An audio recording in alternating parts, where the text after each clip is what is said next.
wanted to start with how are you guys doing? That was a very long trial, 8 weeks. You guys had very weighty decisions to make. You guys saw a lot of graphic evidence, very emotional testimony you heard. How are you guys doing? What's the emotional impact of that? I think it's extremely emotional. Like, I went home and slept for 24 hours.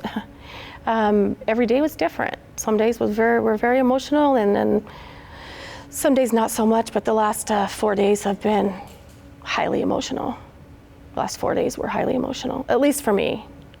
Yeah, I'm not sure we're gonna know the full impact of the trial for a while. And that's my concern, is I don't know when it's going to hit, what's going to hit. Is it going to be tomorrow? Is it going to be a week? It's going to be a year. That's my concern as we go forward with this. Yeah, that's me too. It is a little jarring to just be totally done with it. The end happened so fast for me that it's going to be weird to get back to normal. Yeah, you'll be going along, everything is good one day, along the day, and bam, all of a sudden it hits you, and it kind of takes you out for a little bit. What was it like as you were sitting there? You guys didn't want to get into any details, which totally understand, but what was it like to, watch Colby Ryan, JJ and Tylee's brother, sit there and cry, saying he's left motherless, brotherless, sisterless?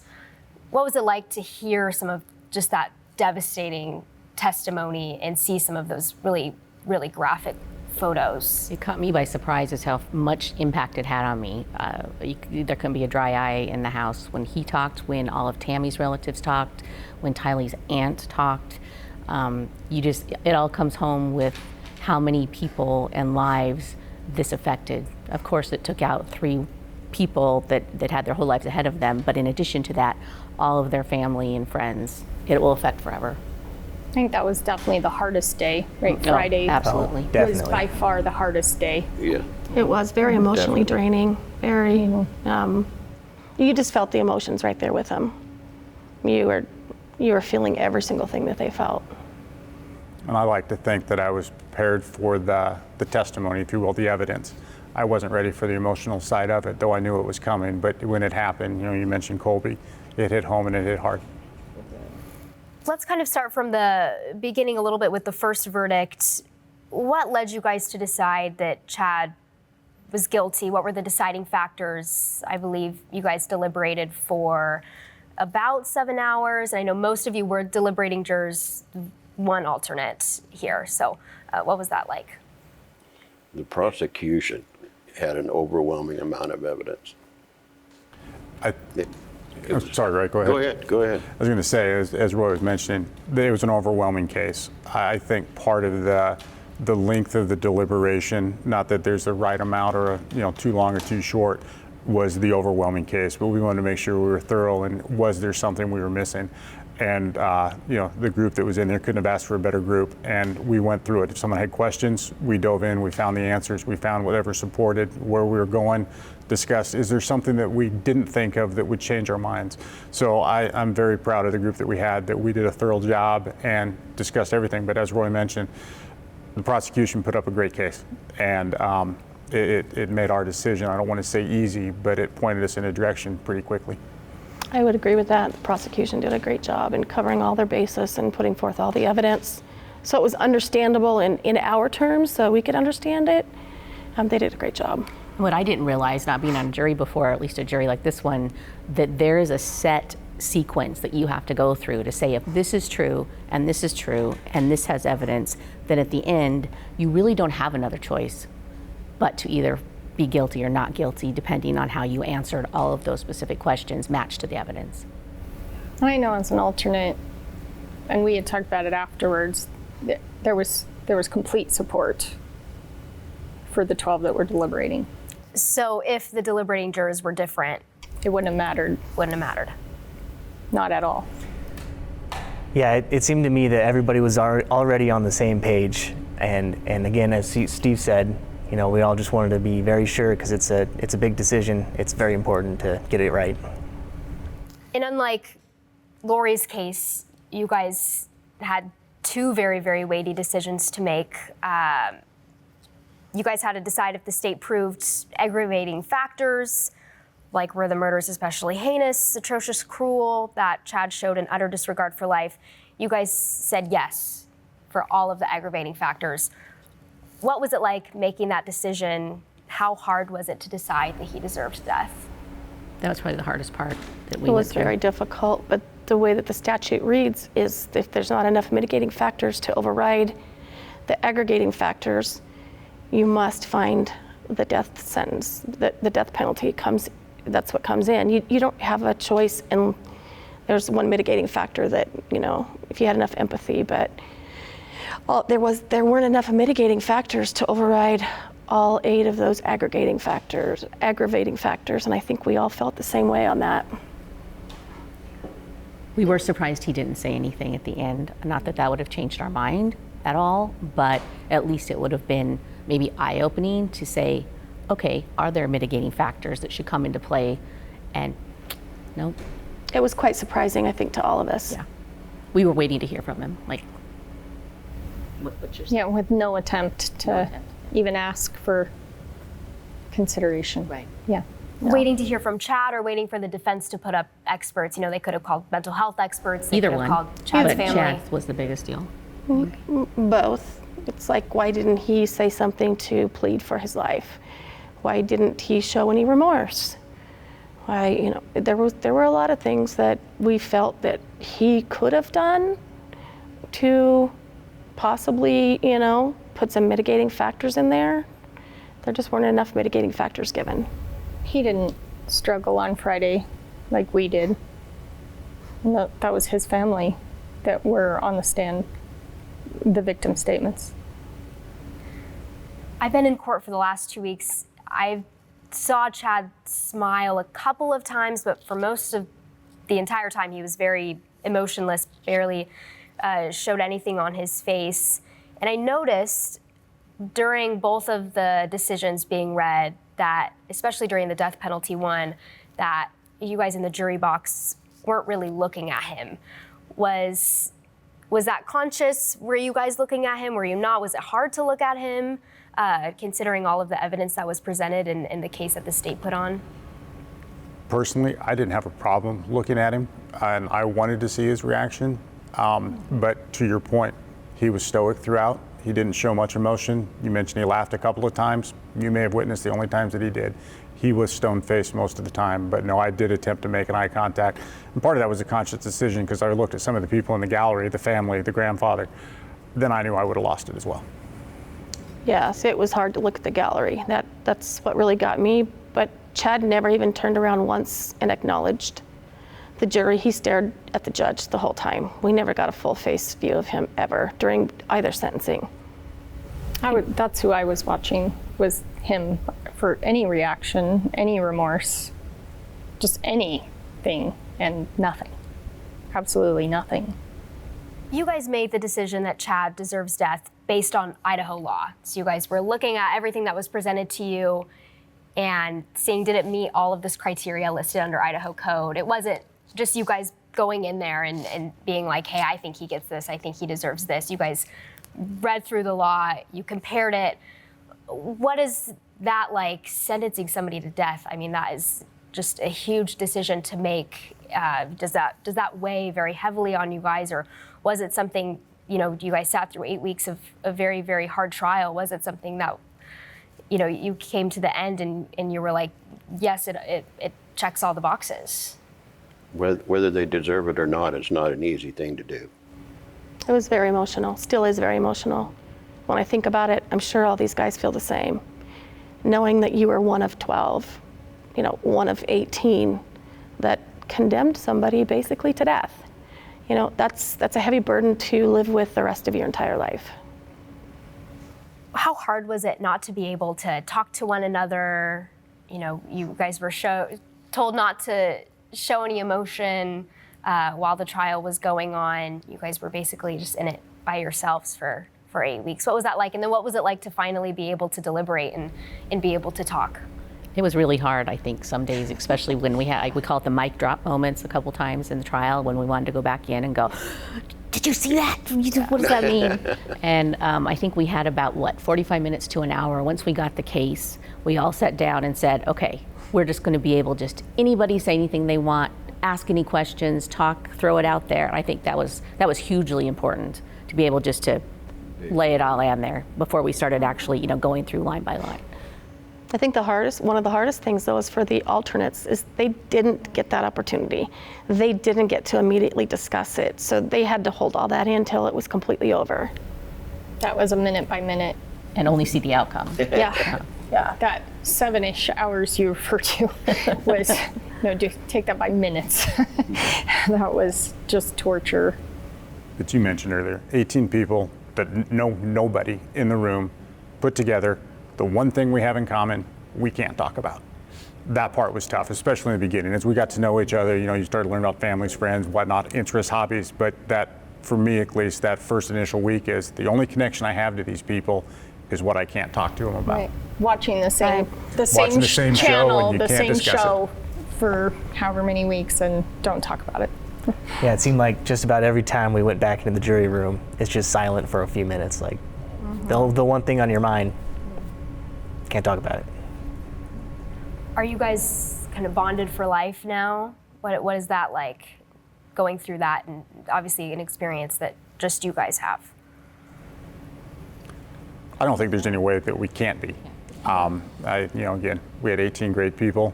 One wasn't able to finish with us, but still someone I consider a friend. We'll always be there. If I run into any of these people, out and about, give them a big hug and not even think twice about it. And then Absolutely. go ahead, Roy. No, you're fine. One thing that I always think about too that came to my mind yesterday is the appeals and the execution date. If and when an execution date comes, I'm sure all of us will be together again, because that's going to be a heavy day for all of us. Absolutely. It's like new extended family. Mm-hmm.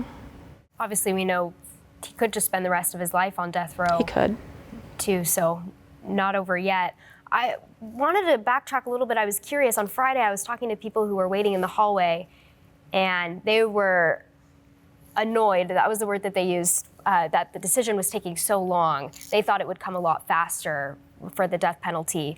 Did it take about 8 hours just because it takes a long time to go through all of those factors and really look at everything and make sure that you guys are doing your due diligence? I think it was both that, but also this was a huge decision, and it weighed more heavy than the guilty verdict. And we had to be sure. We had to be sure. We had to understand what it was saying. It was also written very legalese, and we had an issue with that. Just making sure we understood it, asking the judge questions, and dotting your I's and crossing your T's, but just making sure that we're making the right decision. That was the most important. And by 7 o'clock Friday night, I know me as one and several others, we were so emotionally exhausted that we felt like we needed to come back fresh and take another look at it and give ourselves the night to think about it, to think if there are any other questions, do we want to discuss anything else, take that time to ourselves and really mull it over and then come back fresh on Saturday, and that's what we did, and I think it was the best thing for all of us to do. And we had to make sure that everybody was comfortable with the decision and talk through it and make sure, we've got to wake up in the next morning knowing that this is a decision that we made. And, across the board, everybody was supportive. We talked through it. When there was somebody going, well, what about this? We made sure that we went through it as thoroughly as possible, because again, all of us had to wake up, Sunday morning and be comfortable with what happened. Is there anything that you guys want to say to any of the victims' families who were in court for 8 weeks, or some of them who showed up just this last week? I know even not one of the victims' family members, but Chad's brother and Chad's sister-in-law, they were there throughout the trial. Anything that you would want to say to them? I hope it gives them some closure. In a way, I think they were a little bit of security, reassurance for us. Like, they were there supporting us, and we felt that. Because you've had a lot of the same family members and the detectives and the police and the FBI that have been handling this for 4 years. I mean, even the judge and the prosecution, this has been their life for 4.5 years. So it was like we were on the end of the great big group that have just had this huge life-changing, never be the same again action. Yeah, and I feel like we can't know exactly how they feel, but going through and listening to all the testimony and everything that these people have gone through for the last 4 years, including the prosecutors and the law enforcement officers, the FBI, many of them cried, many of them had tears, and it was just, it was extremely emotional for all those people, and I think that's something that I still feel. You know, my heart breaks for every single one of those people, knowing that they were actually there, that they went through it, that they had to find the children, that, you know, it was a horrific thing. The whole thing was beyond horrific, I would say. It was, Well, knowing how much it hurt us, yeah. there's no way to ever fully understand. And I think one of their position. The unanswered questions to me that just, it seemed like, especially Tammy's family, is still going to be, I mean, you're going to be in pain forever, losing your sister and daughter and everything. But the fact that Chad's children, or at least some of them as we understand, don't have a relationship with them anymore is more than heartbreaking to me. And that just kind of puts a bad ending to something that maybe there could have been closure, but really there's not for them, you know, for Tammy's family. They could lean on one another, and Right. and that's not happening. And I go back, and I know they mentioned it. We talk about the victims, the family himself. It's the law enforcement as well. They gathered all the information. They took the pictures that we don't want to talk about for obvious reasons. My hat goes off to them. They lived this for 4 years, and you know, they're as much a victim as anybody else, in my opinion. Yes, the family members lost a daughter, sister, grandson. Law enforcement, tip of the cap to them. I'm curious, I'm trying to think the best way to phrase this. As you're sitting there and you're looking and you're listening to everything and you're looking at Chad and you found him guilty, what is it like to look at him? What do you think about him? What was that like as you were sitting there? Did you guys get angry at points? I got very angry, especially the more you had the evidence of what emails he sent, what texts he sent, what he said about children that weren't even his, that he needed to raise the pain and turn up the dark. And it was like, this is unbelievable that this person is that much of a narcissist, to think he was the Holy Ghost, to think he was at the right hand of God. I just don't know how someone gets to that point. He had no Absurd. regard. Yeah, he had no regard for human life. It didn't matter to him, and he had no remorse the whole time. It doesn't feel like it still matters. No. Like it doesn't matter now, somehow, to him. The only thing I saw was at the very end, it was like on the 5th death sentence that got handed out, and I was watching him, and he was looking at the judge, and I could see his chin quiver a little bit. And I thought, well, there might be an ounce of fear there. I'm not sure it's remorse, but maybe fear, and that's really the only thing that I ever saw. And it was true. He would do anything, at least at that point in his life, to have all of the obstacles out of the way so he could go live his Hawaiian dream with Lori. And that's what it was all about. Before we wrap up here, anything that you guys would like to touch on, expand on, just add? The only thing I have is, again, 18 people who didn't know each other, came together. I couldn't have asked for a better group. There was nobody in there that I thought was an outlier, that was, causing trouble, making things difficult. Overall, fantastic group. The marshals mentioned before that we got lucky, and again, I feel I'm lucky to have served with these people. The marshals and the court, the judge came in afterwards and shook all of our hands. He was even emotional because this has been his life, and he's got to see all of this more than we have. But the marshals and just the clerks and everybody associated with Ada County up there treated us really well. They were amazing. Yeah, it made it easier to go through this. It's not easy. It wasn't easy. It still isn't easy, but they really accommodated us, and they treated us very well.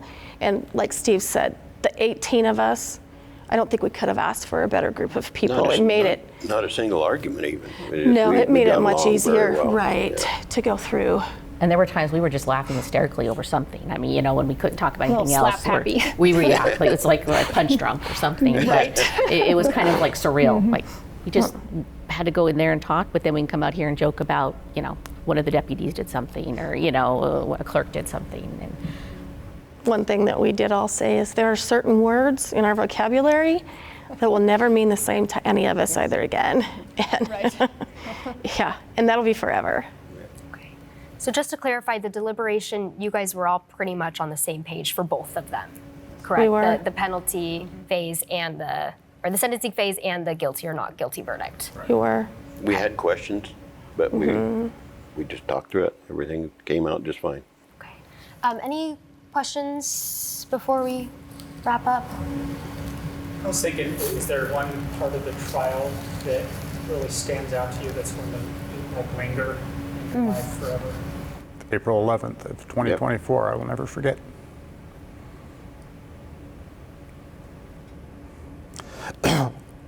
It's the first day we saw the bodies, and it'll never leave my mind. I agree, it's burned into your brain. I don't care if they showed us a picture once or 10 times, it's there, and it will always be there. Can't unsee it.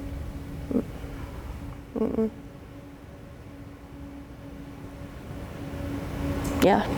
My question would be, what are your next steps? How do you feel like you're going to move forward?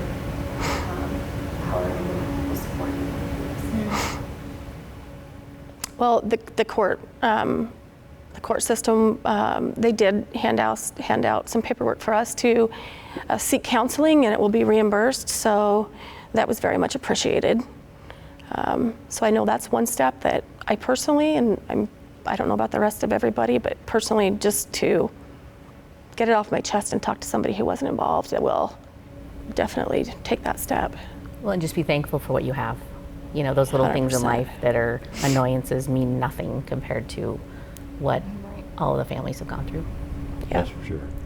Then getting back into the normal routine of our life before this, I think will help as well. You know, just getting back to normal. It'd be really nice at work, though, if we walked in and everyone had to rise. Yeah, that'd be great. You guys got used to it. Somebody deciding what lunch is. Yeah. And it's served at noon. And driving us. We had to go park in a parking garage and be driven every day by the Oh, wow. marshals and vans. And yeah. Interesting. We called them our handlers. Somebody should check the hallway or the restrooms before we go down them. We definitely were protected. Yeah. Okay. I guess the only thing I would have is just, this kind of process, and it's a very long process. And do you have a different outlook on it now that you've gone through it, as far as the jury process and having to deal with all that? Does it give you a different outlook on the system in general, I guess? I have more respect for the system. Definitely. Not that I never didn't, but when you actually get to see how it works, that it's there for, there's different things set into it, that it's harder than I think you think watching TV dramas, that you don't just go in there and everybody say guilty, not guilty, and fight about it. There's actually a procedure that you go through and what the prosecution has to prove to get to the result. I think the fairness of it is what I found that maybe I didn't always think was that way, but it's a very fair system. They were diligent. They were diligent, and the defense, they were given every opportunity to defend him, to show evidence, to bring in witnesses, to give mitigating factors. I think it's a very fair system. Okay, I think we're good. Thank you guys so much. And You bet. obviously, thank you guys for your service over the last 8 weeks. We really appreciate you guys coming in and talking to us. So